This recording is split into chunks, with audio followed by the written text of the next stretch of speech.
విజయనగరం జిల్లా లోగిస గ్రామంలో 1,18,00,000 అంచనాతో రోడ్ల నిర్మాణానికి మంత్రి కొండపల్లి శ్రీనివాస్ శంకుస్థాపన చేశారు. కూటమి ప్రభుత్వం ఏర్పడిన తర్వాత అభివృద్ధి సంక్షేమ కార్యక్రమాలు చేపడుతోందన్నారు. గత ప్రభుత్వం గ్రామాలను పట్టించుకోలేదన్నారు. ఇక మరుపల్లిలో మూతపడ్డ ఓఎల్ఎం కంపెనీ 2 నెలల్లో రీఓపెన్ చేశామన్నారు. దీంతో 1000 మంది మహిళలకు ఉపాధి లభిస్తుందని అన్నారు. ఈరోజు గజపతినగరం నియోజకవర్గంలో గజపతినగరం మండలం లోగిస్ గ్రామంలో పల్లె పండుగలో ఇచ్చినటువంటి రోడ్స్ ఏవైతే ఉన్నాయో అవన్నీ ఇనాగ్రేట్ చేయడం జరిగింది. సుమారు పల్లె పండుగలో మన డిప్యూటీ చీఫ్ మినిస్టర్ పంచాయతీరాజ్ శాఖ మంత్రివర్యులు శ్రీ కొణిదెల పవన్ కళ్యాణ్ గారు గడిచిన 2 సంవత్సరాల్లో ప్రతి గ్రామంలో కూడా అభివృద్ధి చేకూర్చడానికి అనేక శాంక్షన్స్ ఇవ్వడం జరిగింది.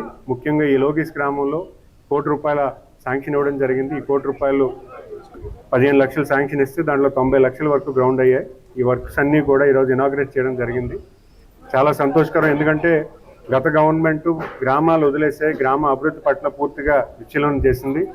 ఈరోజు కూటమి ప్రభుత్వం వచ్చిన తర్వాత ప్రతి గ్రామంలో కూడా కనీస సౌకర్యాలు, వాళ్ళు నడిచేటువంటి రోడ్డు, వాళ్ళ ఇంటి నుంచి వదిలేటువంటి డ్రైన్లు కూడా చాలా వరకు ఈరోజు చూశాను. కనీసం ఇంతవరకు కూడా వేసుకోకపోవడం అంటే దురదృష్టకరం.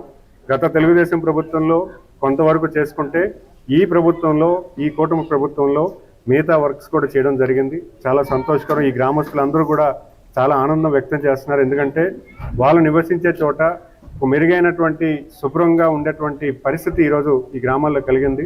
ఒక డ్రైనేజ్ సిస్టమ్ కానీ, ఇంటిలో వచ్చినటువంటి వాటర్ బయటకు వెళ్ళడంలో కానీ, అలాగే ఎస్డబ్ల్యూసీ సెంటర్స్ కూడా, శానిటేషన్ కూడా, ముఖ్యంగా పంచాయతీ అడ్మినిస్ట్రేషన్ కూడా శానిటేషన్ కూడా ప్రత్యేకించి బాధ్యత తీసుకొని గ్రామాల్లో ర్యాంకులు క్రియేట్ చేసి ఒక మంచి వ్యవస్థను ఈరోజు ఈ గ్రామాల్లో చూస్తున్నాం. శానిటేషన్ పరంగా కూడా ముఖ్యంగా నేను రిక్వెస్ట్ చేసేది ఏంటంటే ప్రతి ఒక్కరూ కూడా, ప్రతి గ్రామంలో ఉన్న ప్రతి సభ్యులు కానీ ప్రతి ఒక్కరూ కూడా వాళ్ళు కూడా నైతిక బాధ్యత తీసుకోవాలి. ఈరోజు ప్రభుత్వం అన్ని విధానాలు అమలుపరిచింది.